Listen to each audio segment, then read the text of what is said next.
Yeah, I was just about to come find you. Let's see what it says. Now sprout to life the story's seeds, stirred by wind-borne melodies. Then on that breeze the music leaves, fading into distant memories. Seek the place where wind and tale entwine, and once there, make 3 riddles into verse, and 3 melodies into song. For in poetry and song will this story start to blossom. Come on! Another riddle? All that talk about wind and melodies? What do you think the answer could be? Oh! Care to elaborate? Wind? Music? Poetry? Tone-deaf bards gotta know the answer. You mean Lord Barbados?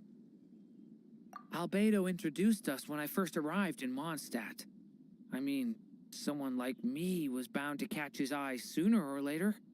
It's better that it's out in the open anyway. Now, how should we track him down?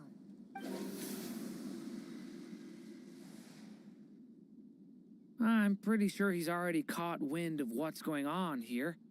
Why don't we just see where the wind takes us? Right. He definitely makes it easy to forget he's a real god sometimes.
Even a war that shook the world could not halt the witches' gatherings.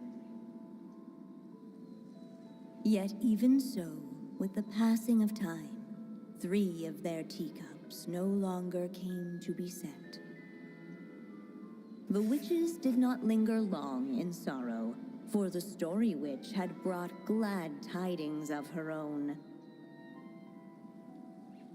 Born was her dragon child, safe and sound. Her fellow witches offered up their blessings, eagerly debating how to celebrate the child's birth.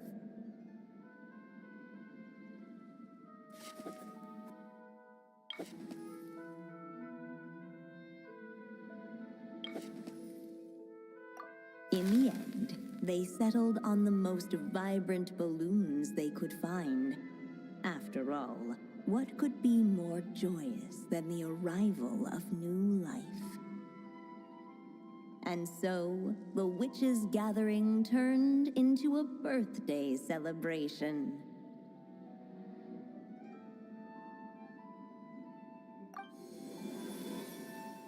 So, we're back in the story world, huh? As if from nowhere, new guests appeared at the witches' table. Perhaps they too had come to celebrate the dragon child's birthday.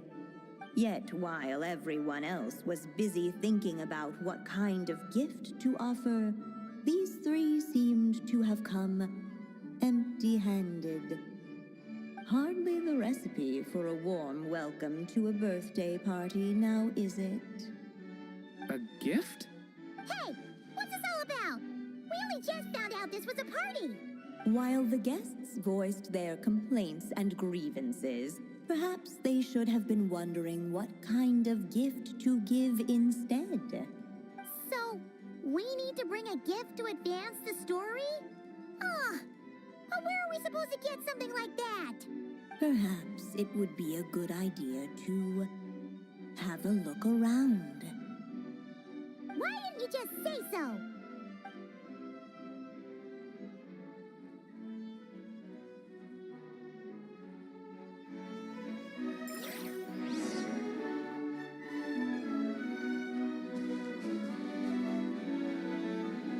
Hey, could we use these as gifts, maybe? At last, the guests found something to give the dragon child. Guess that's a yes then. Which one should we go for? Still, the guests wondered what kind of gift might the little dragon really want. Should they put a warrior's sword in his hand and send him out on an unstoppable quest to save the world? Or perhaps a wandering hero's slingshot and the promise of a life of endless, uncharted adventure? Or maybe even a scholar's tome and the chance to take on all the world's unsolved mysteries. Okay. Wow. That's a lot of pressure all of a sudden. Oh yeah. Technically, we're actually picking a gift for you. So, which one would you prefer? You want me to choose? Wow, this feels kinda special. How come? For as long as I can remember, I've spent most of my time living in the stories my mother created. I always thought my mother had everything written out for me already, just like the toy figures in Constellation Metropole. What I wanted to do with my own future. That's something I've never really thought about. What did I want back then?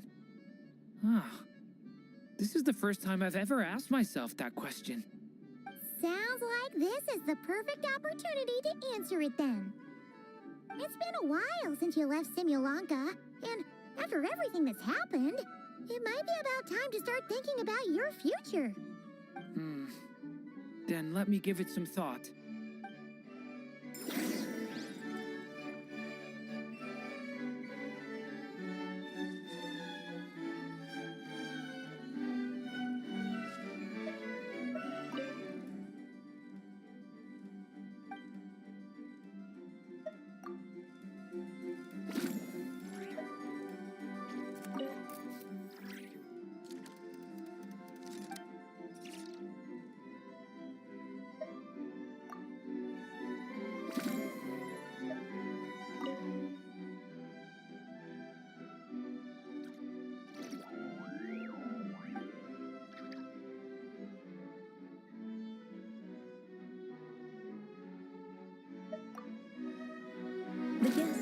hesitated, and not without good reason. Given how much this gift would mean to the little dragon, a bit of careful thought could go a long way.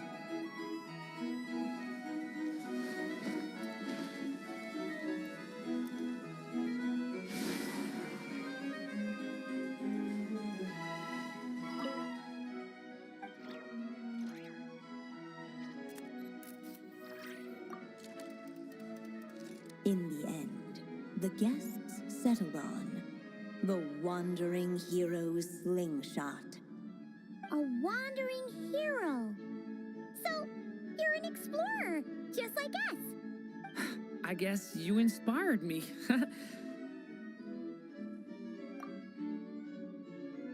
During our journey from Mondstadt to Nordkreis, we passed through many places and encountered all sorts of different people. But despite the immense distances between them, there was always one topic that kept cropping up. Your accomplishments.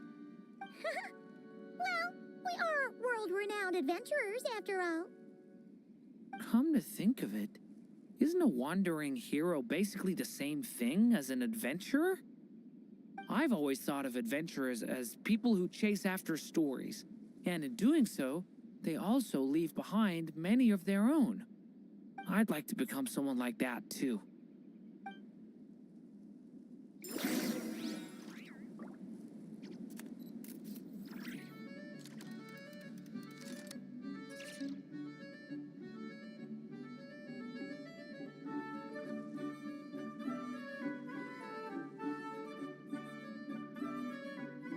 Can I stop here and play? I mean, take a stroll. I won't go too far.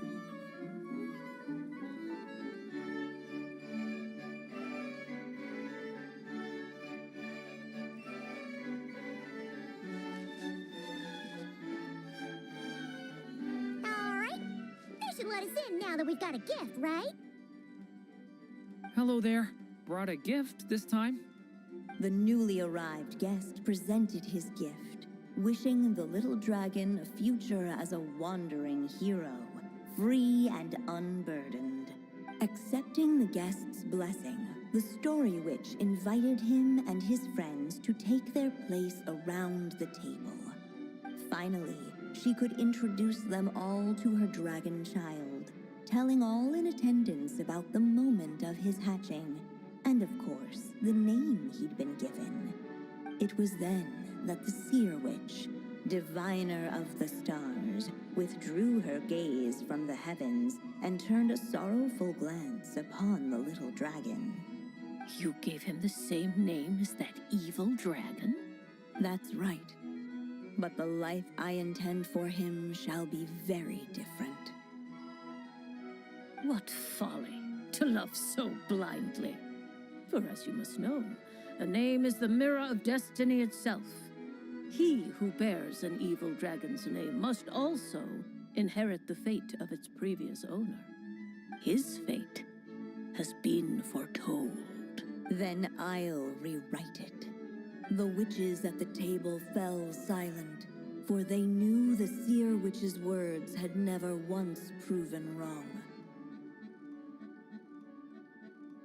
Yet, just as clearly, they recognized the story witch's resolve, for there is scarce a force in this world more fearsome than a mother's love. At last, the merry witch stepped forward, dispelling the uneasy silence. So be it. Then we'll all lend a hand. Together, we shall rewrite this child's fate. You mean to defy one of the fundamental rules of this world? I refuse to be shackled by such rules. Besides, this is a witches' gathering, is it not? What could be more fitting a subject for this occasion than to defy them? Oh? Sounds like an interesting experiment. I suppose, were we to succeed in this endeavor, we might bring a touch of wonder to this otherwise dreary sky of stars. The merry witch finally talked them all round, just like she had done many times before.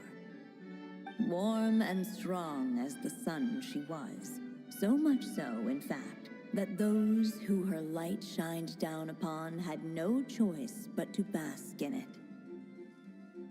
And so the witches readied their gifts, 3 marvels of the cosmos. For this child, I shall decipher the ravings of the heavens and lay bare before him the trickery of fate.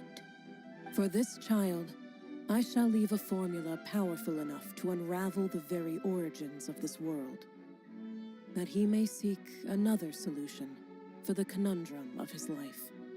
For this child, I shall call upon wondrous magic to make possible his impossible wish. All the story witch had was the pen in her hand, yet with the love that flowed from it, she resolved to bring forth a marvel of her own.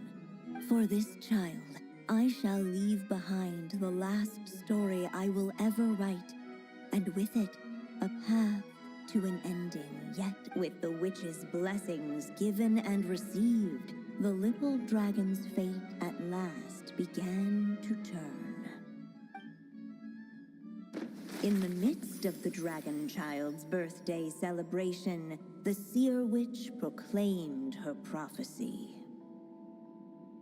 The child had been given the evil dragon's name, and with it, the burden of its fate.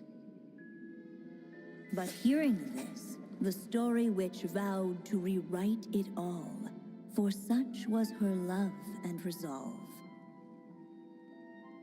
And so the other witches offered their gifts in turn, marvels as rare as any in the cosmos. Together, they sought to test one of the fundamental laws of this world, in part to support a mother's love, and in part to sate their own curiosity.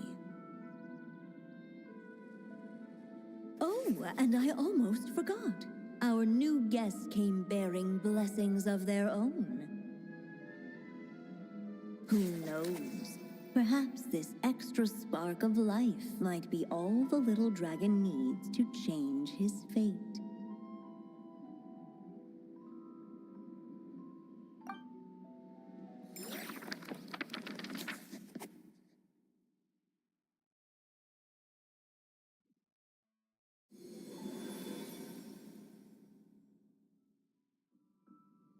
Yep, looks like we've completed this chapter too.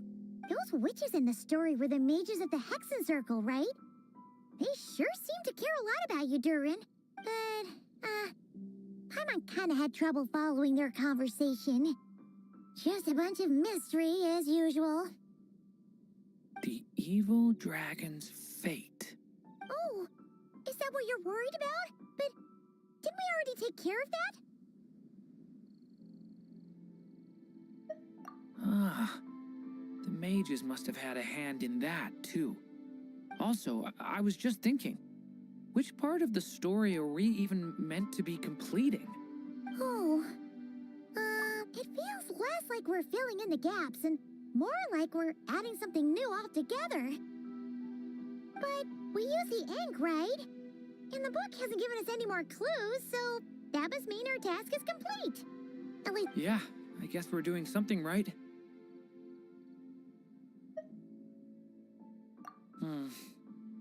Maybe I'm overthinking things. It's just, this is my mother's final wish, so I don't want to mess it up. Anyway, thanks for all your help. I'll let you know as soon as the book reveals a hint about the next chapter. Okay then. See you in the next chapter.